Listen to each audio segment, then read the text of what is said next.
Des brutes l'ont raillée et déshabillée. Elle en a mis 3 KO, d'un seul mouvement. Léa Vasseur gardait la tête baissée en traversant les couloirs bondés du lycée Charles de Gaulle, ses baskets usées grinçant sur le sol en linoléum poli. Le sweat à capuche informe qu'elle portait ne cachait que peu sa silhouette frêle, et ses lunettes à monture épaisse glissaient constamment sur son nez alors qu'elle se frayait un chemin entre les groupes d'élèves bavardants. Avec son 1,60 m et à peine 45 kilos, elle se déplaçait comme un fantôme dans les couloirs, espérant désespérément que personne ne la remarque. Le transfert de son ancien collège en Bretagne avait été plus difficile qu'elle ne l'avait imaginé.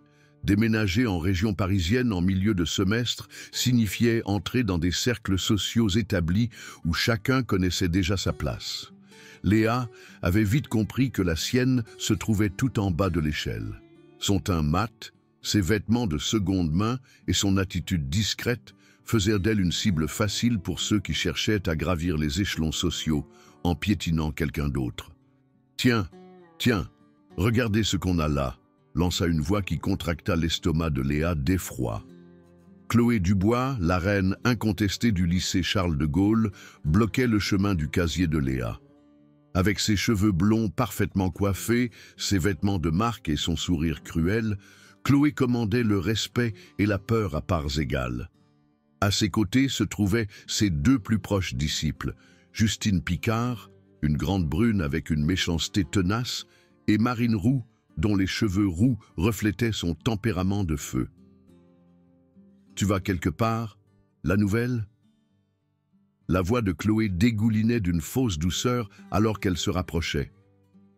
Le couloir sembla se calmer autour d'elle, d'autres élèves ralentissant le pas pour regarder le spectacle qu'ils savaient imminent.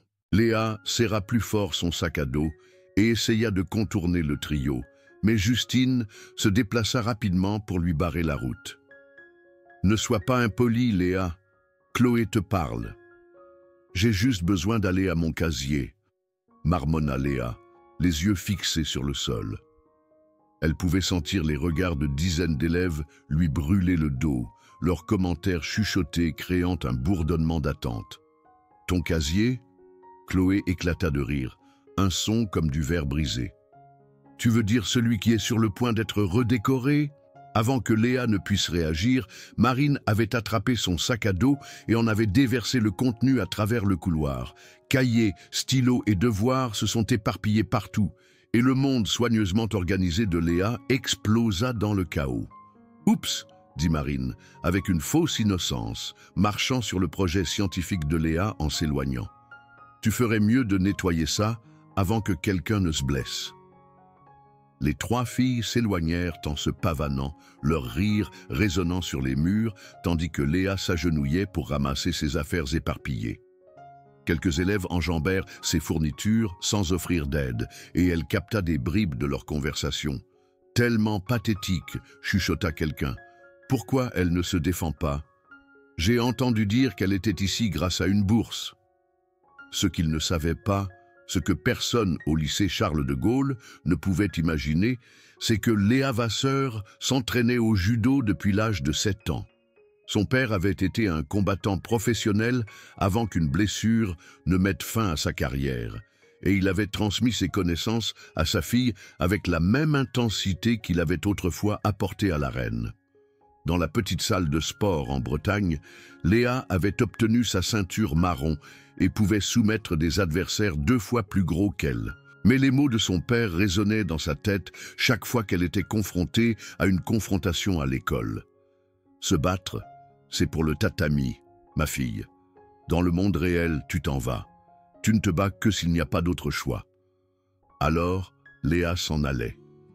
Jour après jour, elle endurait les insultes chuchotées, les coups d'épaule accidentels et les rires cruels qui la suivaient dans les couloirs. Elle se disait que ça irait mieux, que si elle restait invisible assez longtemps, ils finiraient par se désintéresser et passeraient à quelqu'un d'autre. La cantine était peut-être le pire endroit de tous. Léa s'asseyait généralement seule à une table d'angle, grignotant son déjeuner fait maison, pendant que les enfants populaires tenaient court aux tables du centre. Elle avait appris à manger vite et à partir avant que le vrai divertissement ne commence, mais aujourd'hui, son professeur de chimie l'avait retenue après le cours pour discuter de ses difficultés scolaires. Et lorsqu'elle atteignit la cantine, la plupart des places sûres étaient prises.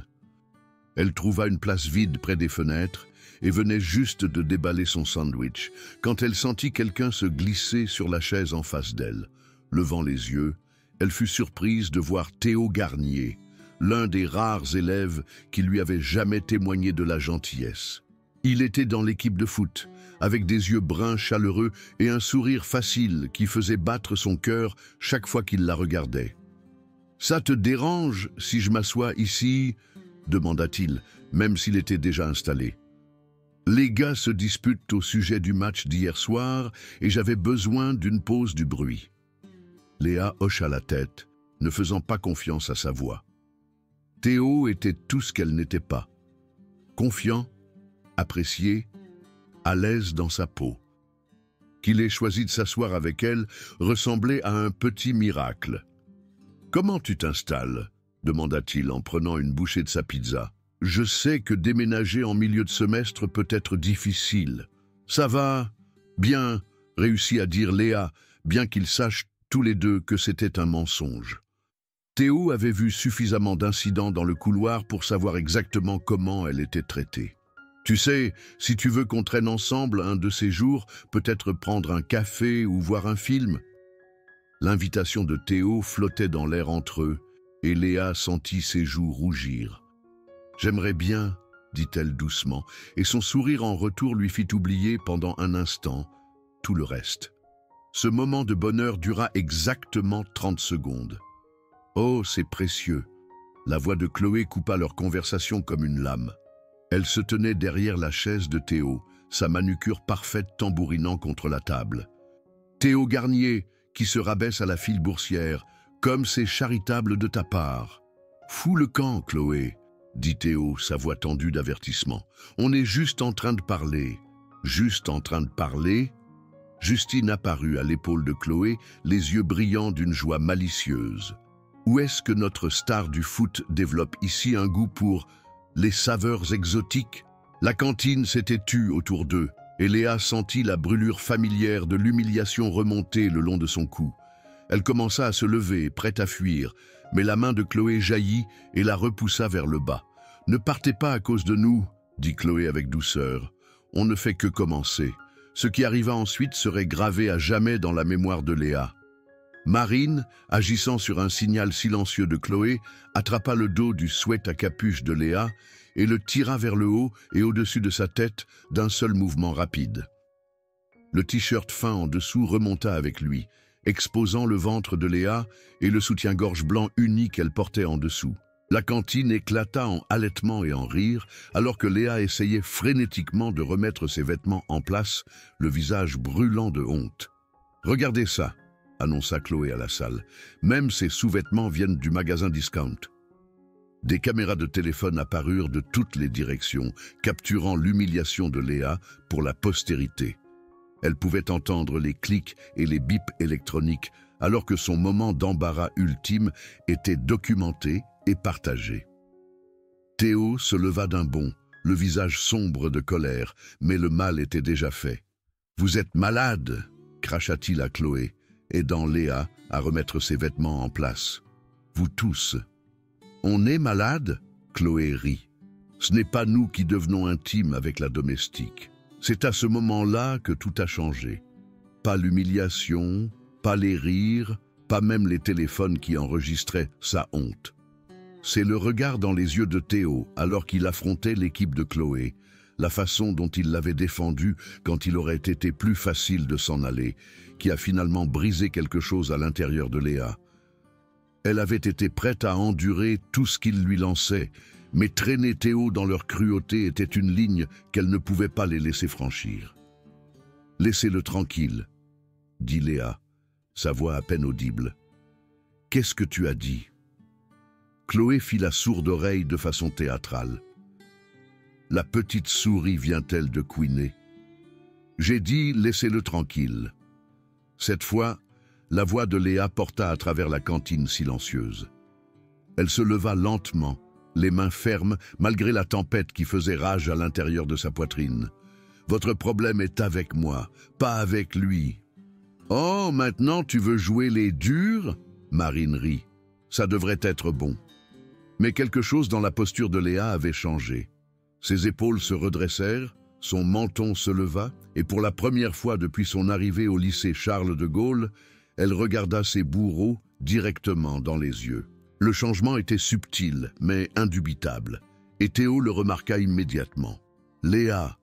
commença-t-il, mais elle leva la main pour l'arrêter. « Ça va aller !» dit-elle, ne quittant jamais Chloé des yeux. « Je pense qu'il est temps qu'on règle ça. » Les trois filles échangèrent des regards, surprises par cette soudaine démonstration de courage de leur victime préférée. Le sourire de Chloé vacilla un instant avant de revenir 2 fois plus éclatant. « Très bien, » dit-elle. « Réglons ça.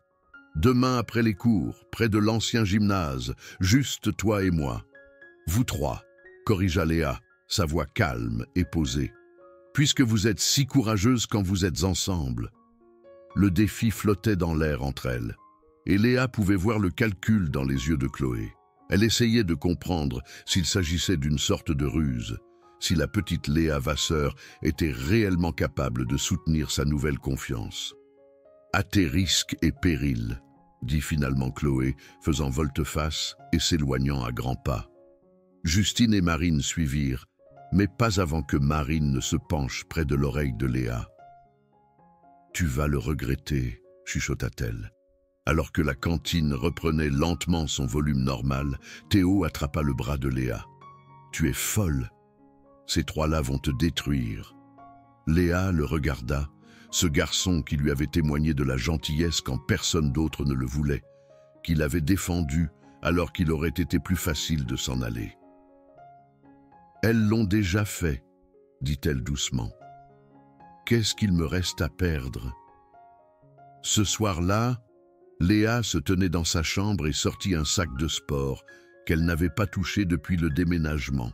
À l'intérieur se trouvait son kimono, sa ceinture et des années d'entraînement qui avaient pris la poussière pendant qu'elle essayait de se fondre dans la masse et de disparaître. Elle passa ses doigts sur la ceinture marron, se souvenant du jour où elle l'avait obtenue, de la fierté dans les yeux de son père lorsque l'instructeur l'avait attachée autour de sa taille. « Se battre, c'est pour le tatami, ma fille », se chuchota-t-elle, faisant écho aux paroles de son père. « Mais parfois, le tatami vient à toi. » Elle passa la nuit à s'étirer et à revoir les techniques qui étaient devenues aussi naturelles que la respiration. Son corps se souvenait de chaque mouvement, de chaque transition, de chaque clé de soumission qui avait été gravée en elle au fil des ans. La fille silencieuse et invisible qui avait été terrorisée pendant des mois commença à s'estomper, remplacée par quelque chose de plus dur, de plus concentré. Le lendemain à l'école, la nouvelle de la confrontation à venir s'était répandue. Des élèves qui n'avaient jamais parlé à Léa auparavant trouvèrent soudain des excuses pour passer devant son casier, essayant d'apercevoir la fille qui avait défié la reine intouchable du lycée Charles de Gaulle. Certains la regardaient avec pitié, d'autres avec curiosité, mais pour la première fois depuis son arrivée à l'école, elle avait l'impression d'être réellement vue. « Tu n'es pas obligée de faire ça », dit Théo, se mettant à côté d'elle alors qu'elle se dirigeait vers son dernier cours. « On pourrait aller voir le proviseur ou... »« Et dire quoi ?» demanda Léa. « Que les filles populaires sont méchantes avec moi, qu'elles se moquent de mes vêtements ?» Elle secoua la tête. « C'est la seule langue qu'elles comprennent. Mais 3 contre 1, ce n'est pas juste. » Léa s'arrêta de marcher et se tourna pour lui faire face. « Théo, y a-t-il eu quoi que ce soit de juste dans tout ça?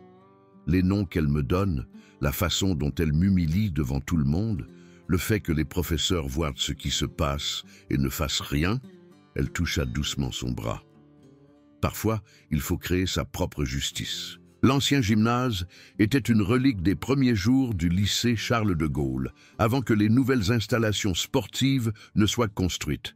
Il était rarement utilisé maintenant, sauf pour le stockage, ce qui en faisait l'endroit idéal pour régler les différends à l'abri de la surveillance des adultes. Lorsque Léa arriva, elle trouva non seulement Chloé, Justine et Marine qui l'attendaient, mais près de 50 autres élèves qui étaient venus assister au spectacle. « Regardez qui s'est réellement présenté !» lança Chloé, sa voix résonnant dans l'espace vide. Elle s'était changée en vêtements de sport, tout comme ses amies, et elles avaient l'air sérieuses. « Je pariais que tu te dégonflerais. »« Je suis là, » dit simplement Léa.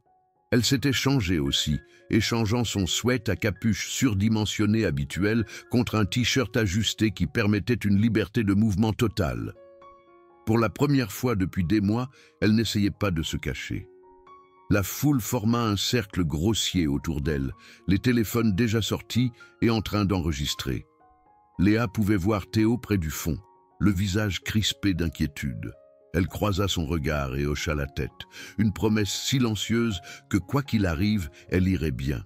« Alors, comment tu veux faire ça ?» demanda Chloé, faisant rouler ses épaules. « À tour de rôle ou toutes en même temps ? Comme vous voulez, » répondit Léa. « Je ne vais nulle part. » Ce qui arriva ensuite serait évoqué au lycée Charles de Gaulle pendant des années. Chloé fit le premier pas, se jetant en avant avec un coup sauvage visant la tête de Léa. Mais Léa n'était plus là. Elle était entrée à l'intérieur du coup de poing, avait enroulé ses bras autour de la taille de Chloé et avait utilisé l'élan de la plus grande fille pour la projeter au sol avec un take-down à 2 jambes, parfaitement exécuté. La foule haleta alors que Chloé heurtait durement le tapis, le souffle coupé. Mais Léa n'eut pas le temps de célébrer. Justine était déjà en mouvement, essayant d'attraper Léa par derrière. Sans réfléchir, Léa se tourna et attrapa le bras de Justine, utilisant une kimura debout pour la faire tomber à genoux avec un cri de douleur. « C'est quoi ce bordel ?» hurla Marine, se précipitant pour aider ses amis. Mais Léa était prête pour elle aussi. Elle relâcha le bras de Justine et entra dans la charge de Marine, utilisant l'élan de son agresseur pour exécuter un magnifique fauchage de hanche qui envoya la rousse voler dans les airs.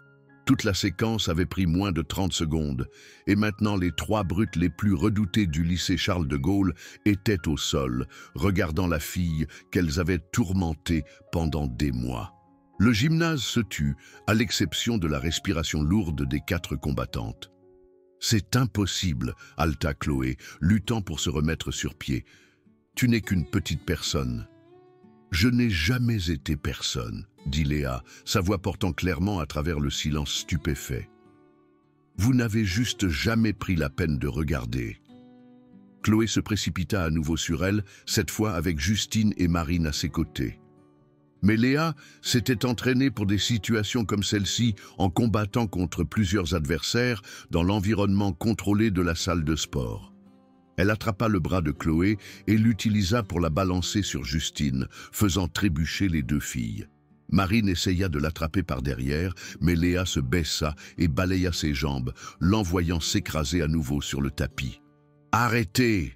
hurla Chloé, ses cheveux parfaits maintenant ébouriffés et son visage rouge d'effort et d'humiliation. « Ce n'est pas fini. »« Si, ça l'est, » dit calmement Léa. Elle se tenait au-dessus des 3 filles, ne respirant même pas fort. « C'est fini depuis le moment où vous avez pensé que vous pouviez continuer à me malmener. » Mais le vrai test arriva lorsque Chloé lança une dernière charge désespérée. Cette fois, Léa était prête avec une technique que son père lui avait enseignée des années auparavant.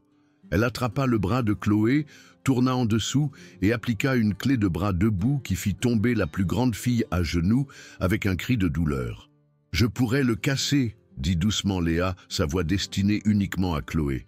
« 1 centimètre de pression de plus et ton bras se brise. C'est ce que tu veux ?» Le visage de Chloé était tordu de douleur et de rage, mais elle réussit à secouer la tête. « S'il te plaît », chuchota-t-elle.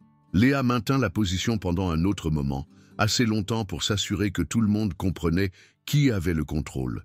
Puis elle relâcha le bras de Chloé et recula, aidant son ancien bourreau à se relever.